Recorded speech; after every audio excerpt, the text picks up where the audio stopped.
riddled with gravel stone, this grotesque orb continues to be the 5 inches. While a terrible and savage-looking thing, the heart has a peculiar beauty. This is it, everyone. I finally lost it. I finally ate enough dragon hearts to convince me to completely abandon the ways of the honest gamer and have converted fully to the Church of Dragon Communion. It would be a lot tougher if dragon hearts weren't so tasty. I prefer mine fried with fragrant herba and a bit of the old land octopus ovary, but they go down pretty good raw too. That's right, folks. I'm here today to share with you another brain-optional build by Belmonk. Dragon builds have long been a sign of a lazy gamer. After all, what's so rewarding about spawning in, pressing one button, then going to the loading screen? But the build is more about the thrill, and not the skill. Because what's more atrocious, low skill, toxic, yet simultaneously so majestic, so overpowered, and so quintessentially Elden Ring than Dragon Breath? In the hands of a ganker, this thing breaks the cringe meter on its own. But as an invader, Dragon Breath is smooth, cool, strategic, and because I'm sick, I decided what better way to take my inaugural Dragonflight than to cook a min-max build at level 60, just to show those over-leveled peas out there hunting invaders exactly who has the most powerful breath in the lands between. This build utilizes the unique incantation scaling that Dragon Communion Seal gives you to squeeze everything you can out of your stats, getting a full 33 extra stats from our gear between our talismans and our helmet. I chose 30 Faith because this allows us to cast Black Flame Protection, don't leave home without it. It's a necessity more than a luxury on the build, as your low endurance and Soreseal gaming mean you're going to have a bit of trouble tanking hits. But this build isn't about tanking hits. It's about eliminating the possibility that the host or their yellow party boys ever get a hit on you to begin with. 30 Faith also gives us access to Greyroll's Roar, which is one of the stronger AoE incantations on the build. 40 Arcane gets us near the incantation damage cap for Arcane scaling, which is 45. Feel free to tweak this build up or down the levels. You could take 2 points out of Faith and go to level 63 and get to that cap if you wanted. But with the combined scaling of 40 Arcane and 30 Faith on our level 60 build, we get a nice, juicy 265 spell buff from our Dragon Communion Seals, which is impressive on a +5 Somber Catalyst. The damage is so good, we even got accused of stat hacking! Marika's Soreseal is a really tough choice at level 60. This is the level where over-leveled scaling starts to get really shitty, and this is about the highest level I would recommend it on. Because it's not giving us physical stats, it doesn't increase our defenses, but the 10 stats towards our total damage is quite significant. It also gives us 5 points of mind, which at this level isn't trivial. With our starting mind as a prophet, this gives us 116 mind, which is enough to do a full cast of Smarag's Glinstone Breath. Our Physick has the infinite FP tier to give us free buffs and casts. With the FP tier and the amount of mind we have there, you can do a full cast of Smarag's Glinstone Breath twice before we have to use Flask or Starlight Shards.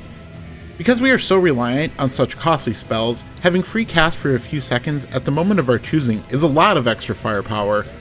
Our other tier is the magic damage boosting tier to boost the Smarag's Glinstone Breath even further. When holding both of our seals, which both buff our dragon incantations, and with our magic damage boosting physique active, Smarag's Glinstone Breath is one of the most powerful offensive nukes in the entire game. If a host gets caught in all of the ticks at this level, they are pretty much guaranteed crispy toast. Phantoms can survive it, sometimes, but often don't, and we have plenty of other options to finish off the squad if our first barrage doesn't guarantee victory.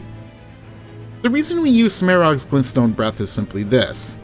It's the highest damage option available with the quickest time to kill. We're not trying to rot, singe, or otherwise tickle the ganks with snowflakes or red air. We're trying to obliterate them in a baptism of nuclear blue dragon flame until there's nothing left but a scattered cloud of atoms floating into space. And if you eat enough of these gravelly hearts, usually with a little A1 steak sauce, you begin to understand that the dragon isn't just devastating. You begin to learn that the dragon is deep. That's because Dragon Breath manipulates the physics engine of Elden Ring in a unique way, where upon cast, you freeze in the air, for the duration of the cast unless you're knocked out of it. This gives new meaning to verticality, and when you get this right, you really do feel like you can fly!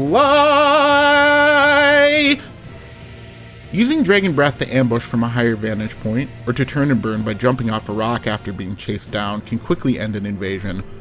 While you have virtually zero poise when in this animation, and no, Endure does not change that, if you time this correctly to catch people off guard, or simply out of range of the opponent's particular spam, you win.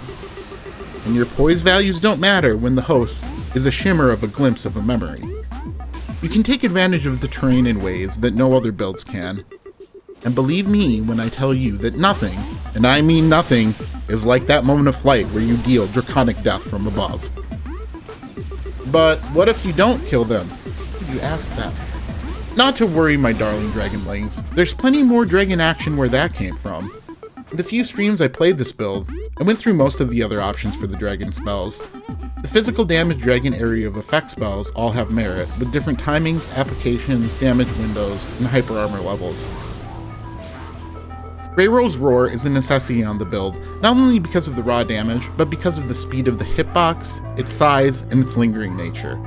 It's an extremely powerful get-off-me tool, and also functions well as a backstab wake-up. Dragon Claw and Maw and Paw are all effective. They also deal one-shot level damage. Dragon Maw has more reach, deals more damage on its singular hit, and has more hyper armor, although it starts up slowly. Dragon Claw has a multiple hit chain and an overall larger hitbox, which makes it less easy to dodge, but it has less reach than Dragon Maw. If I had to pick between these, I give the edge to the Claw, but both can be very effective ways to win an invasion if you are assailed by a group. Unlike the Breath, Endure does help increase the poise in the physical dragon spells, so I keep the Pocket Dagger on me to Endure, as well as for fishing reasons. The build doesn't have many options for weapons, and doesn't really need them. If you want to get a bit cheesy, you can sleep grease people with the Ripple Axe, or put a bit more strength in to use the Ripple Halberd. Ripple Halberd sleep into Greyroll's Roar works pretty well from what I've heard. Only in a rumor though. Another great option for the build is a max cast speed version. You can use spells that have multiple casts in the chain to chain into Dragon Claw or Theodrix's Magma to get a faster animation. All you need for this version is to have the Azure Staff equipped in your offhand and the Radagon Talisman, which I have in the build all the time anyway. It also gives you access to max speed Catch Flame, which is a silly way to use a silly thing. I haven't experimented with this as much, but I can highly recommend Bloodflame Talon on the build regardless of if you're using it to combo. It's great when you're getting rushed down, and does very impressive damage with these stats. I had to adjust my fashion a bit to add robustness so I wouldn't bleed out so easily. I recommend this because even with your low defense, you can still get out of a lot of situations safely to reset into your Draconic Mage. But a bleed proc at this level, combined with a hit from an over-leveled Phantom, is almost a guaranteed KO. You can adjust this build up or down as you see fit.